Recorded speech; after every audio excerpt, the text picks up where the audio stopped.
Well, polling shows that immigration and border security are the #1 issues for voters right now. That may explain why both President Biden and former President Trump will visit the border tomorrow. And congressional leaders say it is one of the biggest challenges that could lead to a government shutdown. Abby Larico joins us now to verify how a shutdown would impact the men and the women stationed at our border.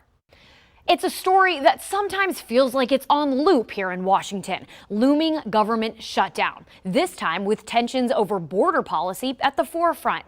But how would a shutdown impact the people most directly responsible for border security? That's a question at the center of a lot of the social media chatter the last time this happened.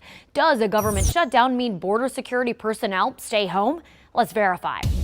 Our sources are the U.S. Office of Personnel Management, the Department of Homeland Security, and this list of contingency plans for all federal agencies.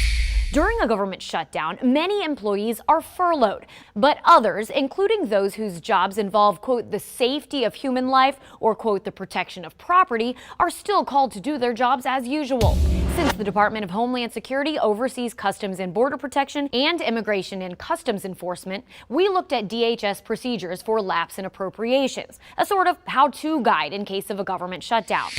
Customs and Border Protection, tasked with securing the border, is the nation's largest federal law enforcement agency. As of September, more than 64,000 people work for CBP, and more than 60,000 of them are accepted. So even during a government shutdown, more than 93% of CBP employees would work. As for ICE, the entity responsible for the immigration detention system, nearly 83% of that workforce is considered essential in a shutdown. So we can verify no, most employees responsible for border security are not furloughed in a government shutdown. Tens of thousands of workers will still be on the job, just without the guarantee of a paycheck until after a spending agreement is reached.